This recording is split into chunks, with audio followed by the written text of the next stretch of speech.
பட்டானா என்ன, அதனுடைய இம்பார்ட்டன்ஸ் என்ன, தேவை என்னங்கிறது நமக்கு ஓரளவுக்கு தெரிஞ்சிருக்கும். ஆனா பட்டாவோட வகைகள் பத்தி நம்மள எத்தனை பேருக்குங்க தெரியும்? அதெல்லாம் என்ன அவசியமான்னு கேக்குறீங்களா? கண்டிப்பா அதுவும் அவசியம்தான். உங்க பட்டா எந்த வகையின் கீழே வருதுன்னு நீங்க தெரிஞ்சுக்கிட்டாதான் பின்னால ஒரு சொத்து வாங்கும் போதும் சரி, விற்கும் போதும் சரி, முடிஞ்ச அளவுக்கு எந்தவித சிக்கலும் ஏற்படாம நம்மளால பாத்துக்க முடியும். அதனால பட்டாவுடைய வகைகள் என்னங்கிறது தெரிஞ்சு வச்சுக்கிறது ரொம்பவே அவசியம். நம்மள பல பேருக்கும் இதை பத்தின விழிப்புணர்வு கிடையாதுங்க.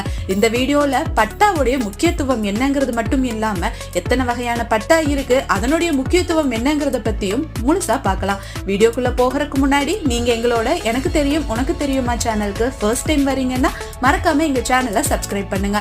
இந்த வீடியோக்கு ஒரு லைக் கொடுங்க. நீங்க கொடுக்கக்கூடிய ஒவ்வொரு லைக்கும் தான் எங்களுக்கான மோட்டிவேஷன். மேலும் இதுல ஏதாவது சந்தேகம் இருந்தாலோ அல்லது வேற ஏதாவது டாபிக் பத்தி நாங்க டிஸ்கஸ் பண்ணணும்னு நினைச்சா மறக்காம அதையும் கமெண்ட் செக்ஷன்ல கமெண்ட் பண்ணுங்க. இப்ப வாங்க வீடியோக்குள்ள போகலாம். ஃபர்ஸ்ட் பட்டானா என்னன்னு பார்த்தரலாம். பட்டாங்கிறது ஒரு நில உடைமை பதிவேடு அல்லது நில உடைமை ஆவணம்னு சொல்லுவாங்க. யார் பேர்ல சொத்து இருக்கோ அவங்க தான் தற்போதைய நில உரிமையாளர் ஆவாங்க. பட்டா ஆவணத்துல என்னென்ன குறிப்பிட்டிருப்பாங்கன்னா, அந்த நிலம் இருக்கக்கூடிய மாநிலம், மாவட்டம், வட்டம், கிராமம், நிலத்தின் சர்வே எண், என்ன வகையான நிலம், வரித்தொகை எவ்வளவு, இடத்தின் விஸ்தீரணம், உரிமையாளர் பெயர் மற்றும் அவரின் தந்தை அல்லது கணவர் பெயர் குறிப்பிட்டிருப்பாங்க. ஒருவேளை ஒரு குறிப்பிட்ட நிலம் ஒரு நிறுவனத்தின் பெயர்ல இருக்குன்னா பட்டாவும் கண்டிப்பா அந்த நிறுவனத்தின் பெயர்ல தான் இருக்கணும். கூடுதலா அந்த நிலத்தை பத்தி வேற ஏதாவது தகவல் தேவைப்பட்டா அதுவும் அதுல குறிப்பிட்டிருப்பாங்க.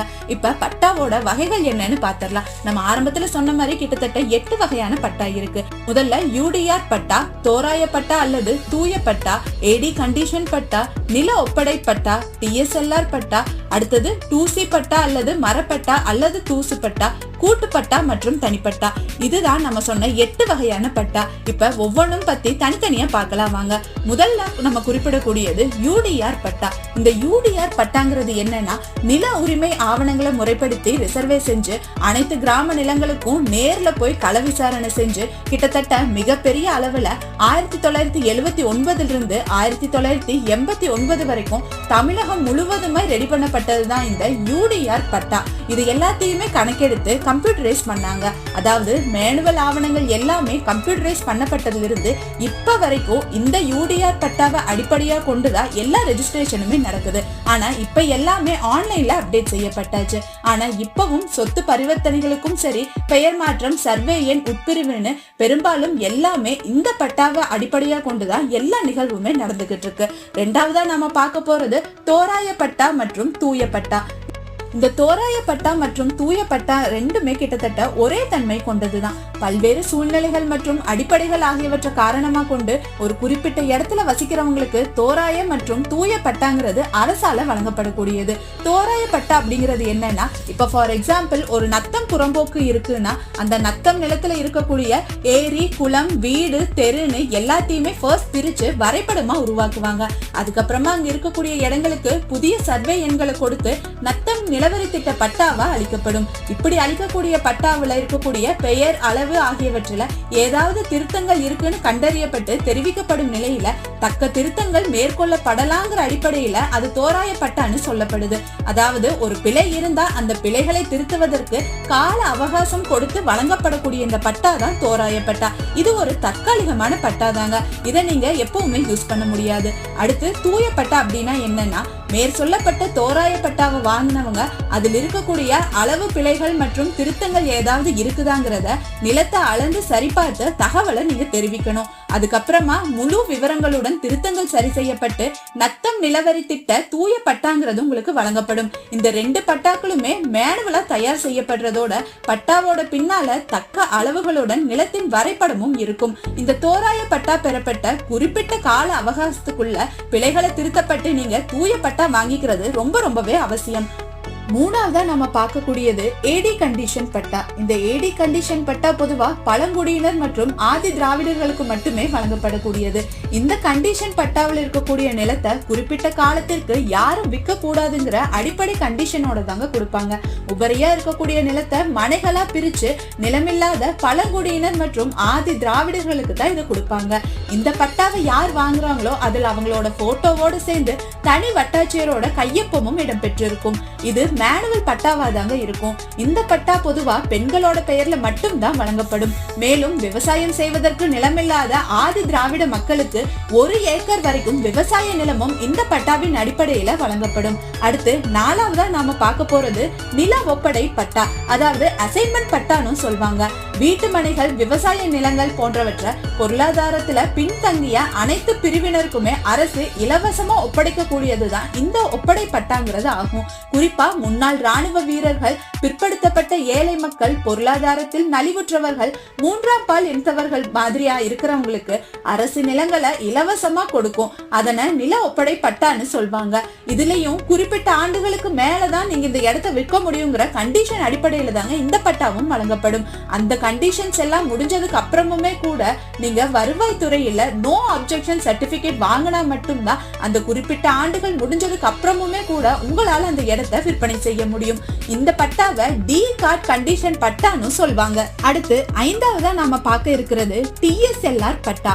TSLR அப்படின்னா என்னன்னா டவுன் சர்வே லேண்ட் ரெக்கார்ட். கிராமப்புற விவசாய நிலத்தை தவிர நகரத்தில் இருக்கக்கூடிய, அதாவது டவுன் ஏரியாஸ்ல இருக்கக்கூடிய நிலத்தோட அளவு மற்றும் பதிவு ஆவணம் பற்றிய விவர குறிப்புகள் இருக்கக்கூடியதுதான் இந்த TSLR, அதாவது டவுன் சர்வே லேண்ட் ரெக்கார்ட். இந்த ரெக்கார்டின் அடிப்படையில தான் அங்க பட்டாங்கிறது வழங்கப்படும்.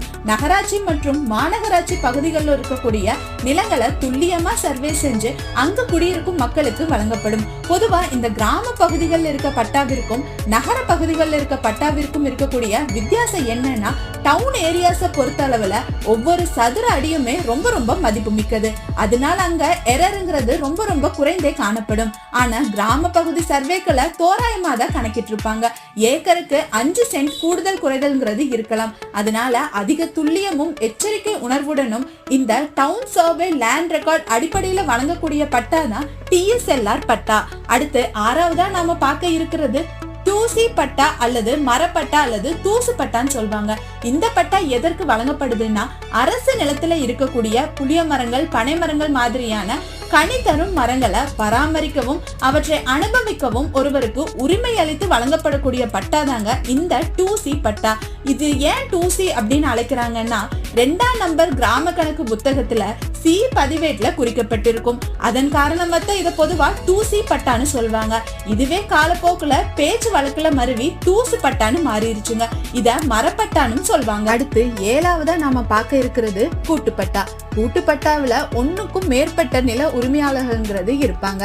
ஆனா யார் யாருக்கு எவ்வளவு நிலம் இருக்குங்கிறது நமக்கு தெரியாது.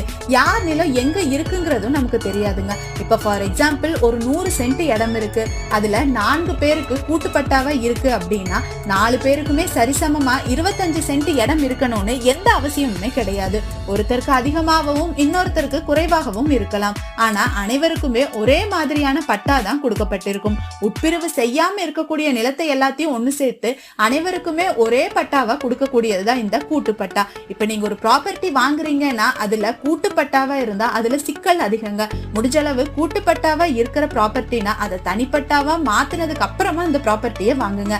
அடுத்து 8வதா நாம பார்க்க இருக்கக்கூடியதுதான் இந்த தனிப்பட்டா, அதாவது இண்டிவிஜுவல் பட்டா. தனிப்பட்டாங்கிறது தனி நபர் ஒருவர் பெயர்ல மட்டும்தான் இருக்கும். இந்த பட்டாவில சர்வே நம்பர், உட்பிரிவு நம்பர்னு எல்லாமே தனித்தனியா இருக்கும். ஒரு ப்ராப்பர்ட்டி நீங்க வாங்குறீங்கன்னா அந்த பட்டா தனிப்பட்டாவா இருந்ததுன்னா முடிஞ்ச அளவுக்கு உங்களுக்கு அங்க பிரச்சனைங்கிறதுக்கான பாசிபிலிட்டிங்கிறது ரொம்பவே குறைவுதான். இதுல பட்டா நம்பர், சர்வே நம்பர், உட்பிரிவு, நிலத்தின் அளவு, FMP வரைபடம்னு எல்லாமே தெளிவா இருக்குங்க.